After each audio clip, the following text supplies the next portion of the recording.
Bonjour chers internautes et fidèles abonnés de Saint-Louis Online, bienvenue dans ce flash d'information qui vous est présenté par Tiane Wade. Idrissa Seck va enfin tenir sa conférence de presse ce vendredi dans son fief de Thiès à 16h. Ce grand oral avec les journalistes était initialement prévu le 27 mars dernier avant d'être reporté par le président du Conseil économique, social et environnemental. Cette rencontre devrait être pour Idrissa Seck l'occasion de clarifier ses intentions en vue de la présidentielle de 2024. Après les travailleurs de la mairie de Ziguinchor, les agents de celle de Thiès réclament une augmentation de leur salaire. Regroupés au sein du syndicat national des travailleurs des collectivités locales du Sénégal, ils ont ce mercredi arboré des brassards rouges et observé un arrêt de travail ponctué d'un sitting. D'après le quotidien qui donne l'information, les agents de la mairie de Thiès invoquent la circulaire du ministère des collectivités territoriales datée du 24 février et invitant les maires et présidents de conseil départemental à une application immédiate des augmentations de salaire conformément à l'article 29 de la loi numéro 2011-08 du 30 mars 2011 relative au statut général des agents des collectivités territoriales. Il exige la signature de l'acte d'effectivité des augmentations de salaire dans les meilleurs délais, faute de quoi il promet d'agir en conséquence. Le porte-parole du CNDC-LS, Mohamedou Ndiaye, révèle que lui et ses camarades ont adressé au maire de Thiès 2 demandes d'audience pour discuter des mécanismes exécutoires de l'effectivité urgente de ladite circulaire. Mais selon lui, celles-ci sont restées sans suite. Le maire de la ville, jusque-là, fait la sourde oreille et oppose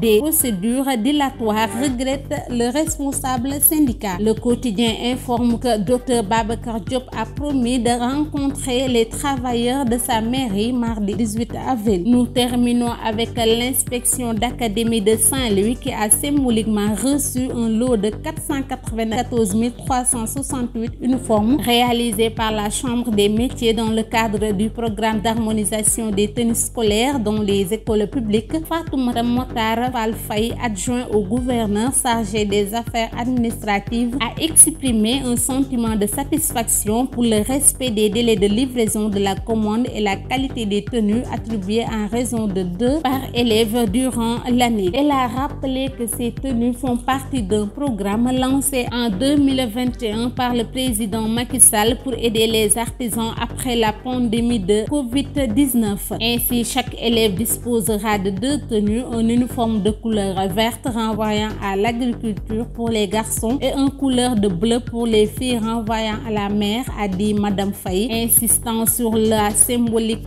pour la région de Saint-Louis fortement marquée par ces 2 caractéristiques. Pour elle, ce projet a une valeur d'équité et d'égalité pour les élèves au-delà des aspects sécuritaires qu'il charrie, car les élèves peuvent être identifiés facilement dans les rues suivant l'académie à laquelle il appartient en cas de problème. La cérémonie de réception s'est déroulée en présence de l'inspectrice d'académie Adjarassi et des autres partenaires sociaux de l'école, la COSIDEP, la SOFI, ainsi que des responsables de la DR, le partenaire technique de ce programme. Après le département de Saint-Louis, les autres inspections de l'éducation et de la formation de la région recevront leur lot dans les semaines à venir, selon l'adjoint du gouverneur. Les élèves des établissements Gracianet et de Ndeteyal ont été les premiers à recevoir leurs uniformes arborés fièrement dans la cour de la gouvernance qui a abrité la cérémonie. Voilà, c'était tout pour ce flash. Restez connectés au programme de Saint-Louis Online. Continuez à vous abonner et à liker. D'ici là, portez-vous bien.